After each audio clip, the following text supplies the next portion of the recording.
Hey there, how's it going? It's been a while since I've taken you on a walk, so I figured, why on earth not?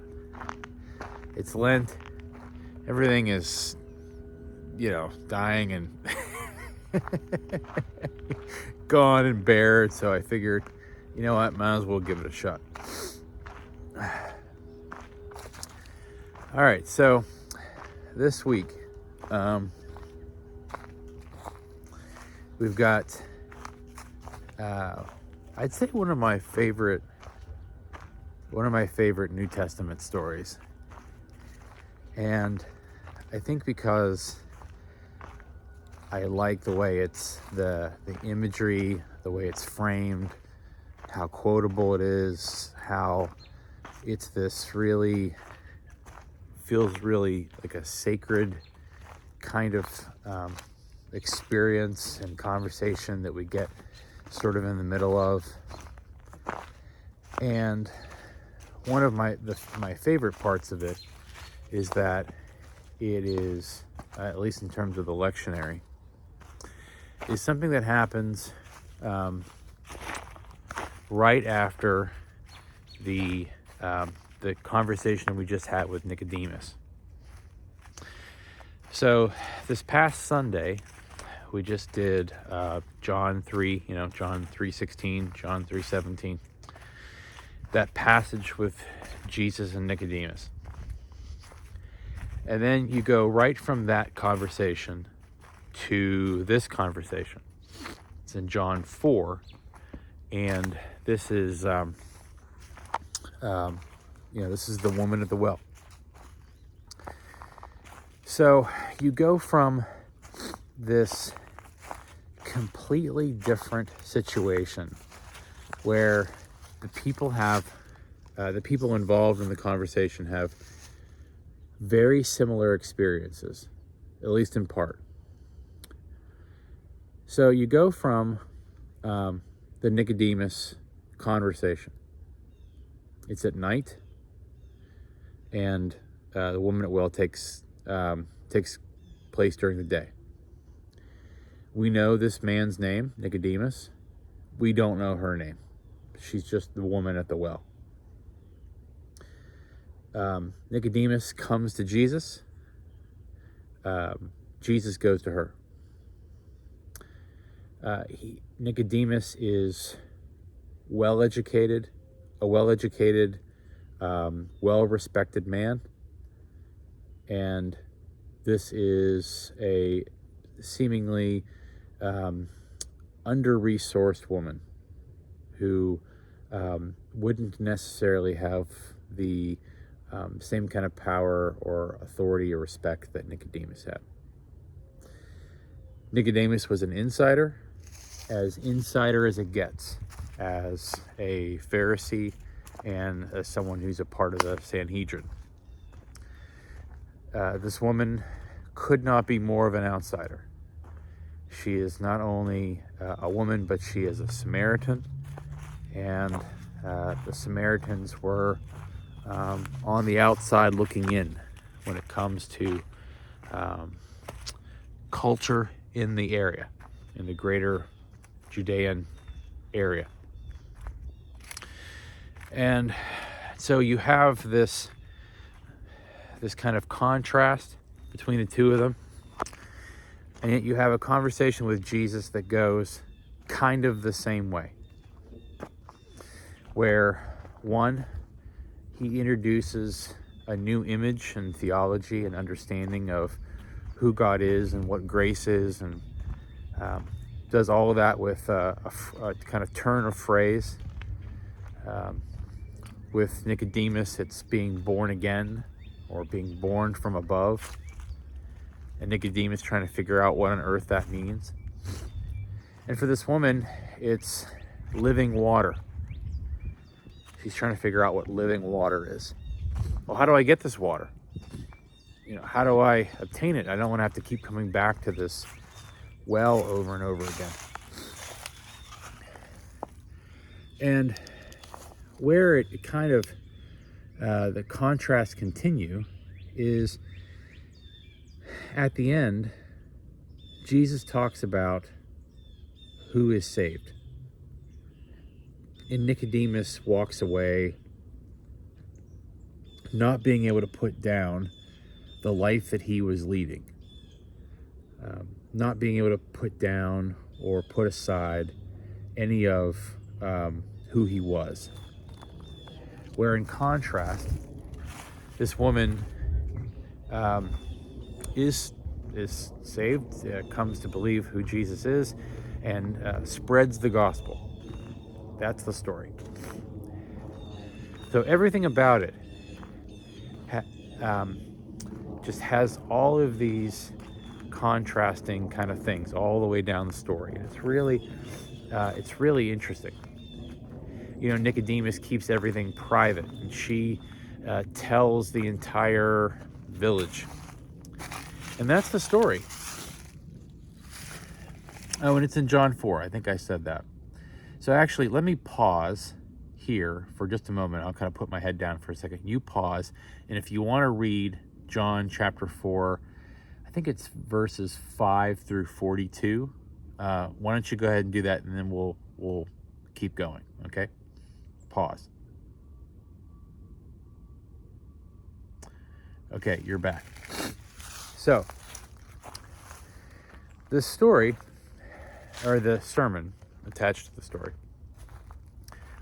I've been doing this theme throughout Lent, you know, like of things we don't have. You know, I don't know it, I don't understand it, and this week is I don't have it.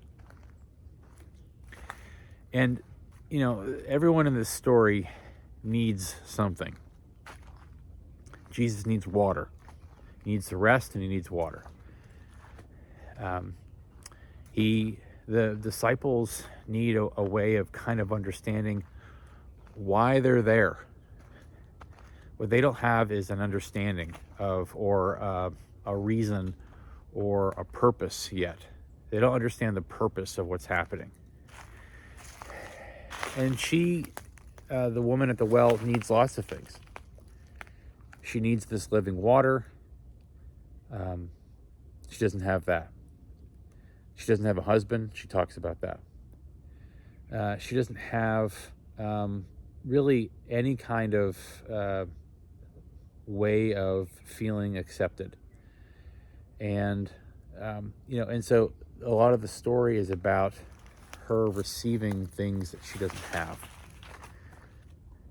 I don't know if Jesus ever gets water, by the way. But, you know, one of the things I have been trying to kind of explore or remind myself over the course of this particular series in Lent is trying to come to terms with the fact that there are things that we just don't possess in the moment. Whether it's knowledge or something we can relate to, or in this case, just things that we don't have. And I was kind of thinking about that from a few different angles, a few different perspectives. Because when I think about the things I don't have, I think about a lack of resources. And a lack of resources can mean, obviously, a lot of things. The first thing, of course, we think of is the things that we need to survive.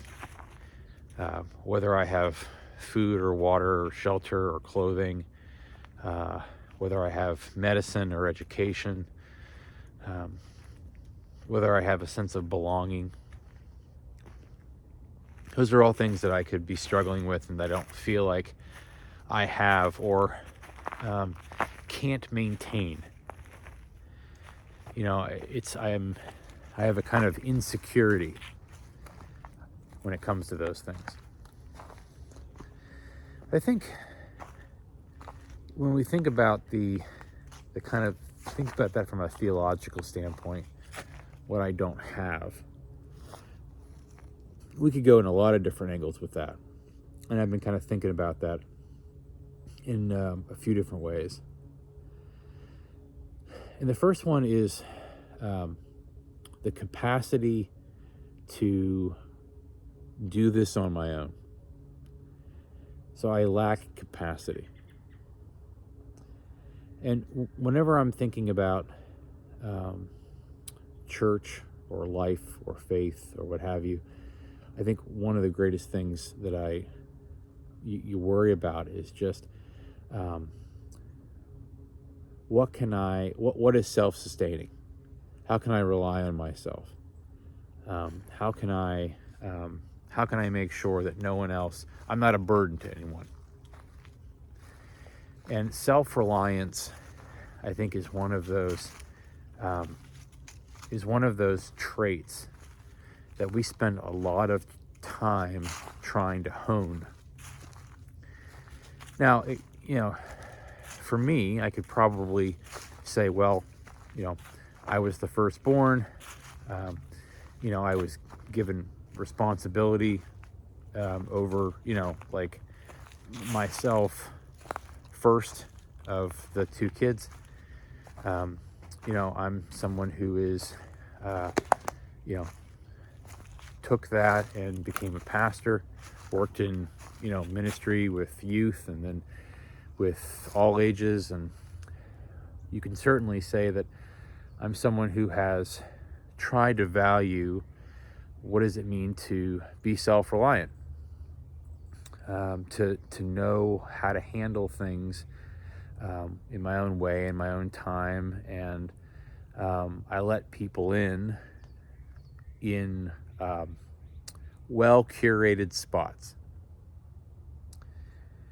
And I think one of the things that I've had to get better at, I don't know that I'm good at it, but I certainly try to be better at it, is one, allowing people to be helpful whenever they are offering help. One of the greatest gifts that we can give to people is to allow them to be helpful. But one of the greatest lessons that we can learn about life is recognizing that we need it. But I think the other thing I try to recognize is listening to people whenever they say they're noticing something about you. And I think that's one of the things that I have probably not done as well in my life as I would like. If someone says, you seem this way, or I've been noticing this, or I've been worried about this when it comes to you. Now, it could be that that person is only seeing a part of the picture, or maybe you've been that way around them, or maybe they're looking at what you're dealing with, from their perspective. And so if they're looking at it from their perspective, well, if they were handling X, Y, or Z, if they had this on their plate or that on their plate or whatever, then maybe they would feel overwhelmed, or maybe they would feel burdened in some way. And that's possible. But often what happens is they're noticing something in you or in your situation that maybe you're not noticing. And so I need to be someone who is ready and willing to hear those things. And maybe I don't, maybe it's not a breakdown kind of moment, but I might take a little bit more time for myself than I would have otherwise. So that's the first thing I think about when it comes to the kind of care that I have for myself. And that might apply to you. You might be someone who doesn't take those warning signs very well, or doesn't take the advice of other people very well, or just always is kind of on the defensive when it comes to, I'm good, I don't need help, I don't need anything. If that's you, then that's you. But there's a lot of different types of ways that I guess we can take that. And And I guess I'm wondering what that is for you. When you think about what you don't have, what you might be lacking, what you could use more of, what is it that comes to mind for you? And I think I'd like to challenge you to spend a little bit of time this week trying to imagine that. Now, I don't necessarily mean that from a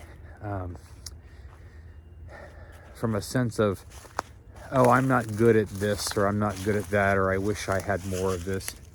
Because that's a pretty typical Lenten practice, to think about our shortcomings. And that's really not what I mean. Because I wasn't trying to think about my inability sometimes to recognize the places where I need help as a shortcoming. It's more about an awareness of what I need to be able to accept into my life. And so I think what I'd like you to think about is, what are some of the things that you need to be more accepting of into your life that perhaps you avoid? Because there's something vulnerable about that. You know, for instance, for some people, what they don't have enough of is grace for themselves. You know, they take on a lot of responsibility. They've been asked to take on a lot in their lives, and so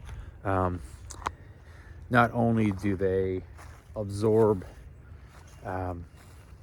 everything around them and sort of and feel a very heavy burden when it comes to how to live their own lives, but they even absorb the hardships of other people.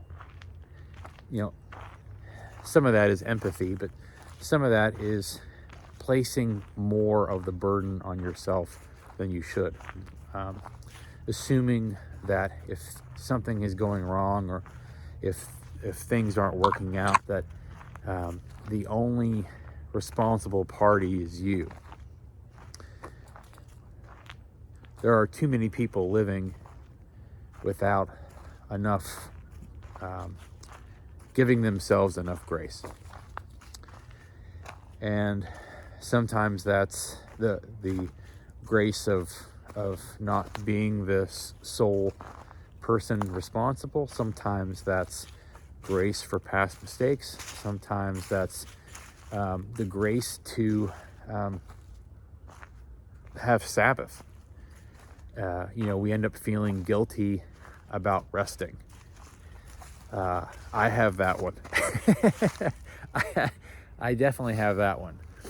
I'm sitting somewhere too long, and at some point I go, well, I should be doing something productive. You know, even if it's just walking a little bit more, or doing the dishes, or making a phone call, or responding to an email faster, or doing something with someone else, or you end up feeling like you're just not enough. You're not doing enough. And that's something that I grace for myself, is something that I don't have as much of.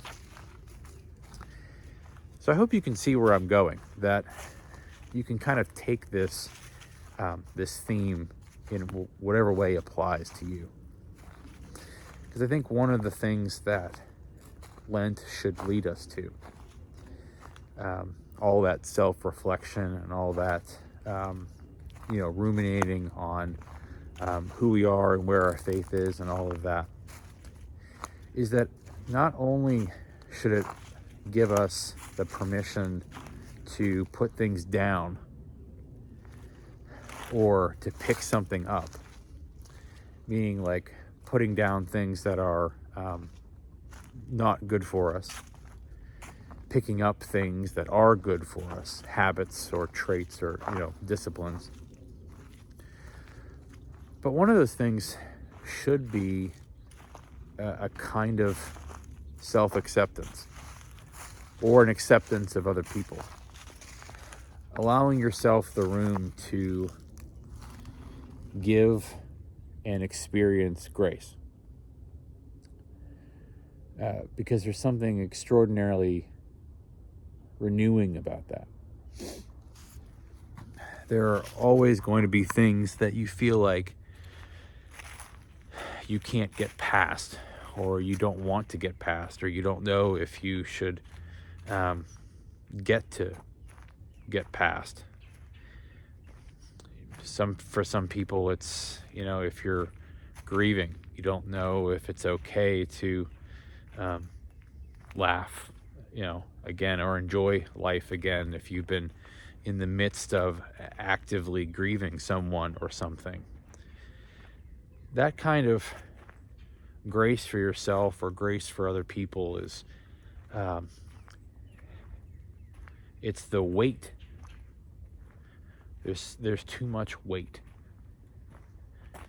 And not being gracious to yourself is carrying a weight that you don't need to carry. Constantly, having resentment or hatred for other people is a weight that you shouldn't carry. Part of Lent is about understanding and receiving that kind of graciousness.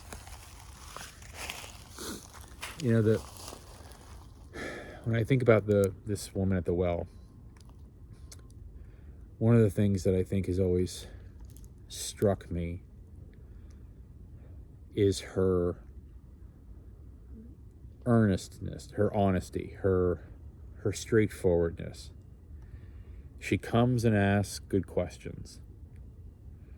She says when she doesn't understand. She asks for the things that she needs. She listens when someone is able to tell her something that I'm sure feels very vulnerable. She's able to take that information and then do the work of living in a way that makes her feel more whole. And that pursuit then allows other people to feel more whole because they hear and experience the same kind of love and acceptance that she does. And that's all of that is extraordinarily vulnerable, and all of that is extraordinarily strong, and all of that is extraordinarily honest. And it means change, though. And I was talking with someone earlier yesterday about the experience of change. And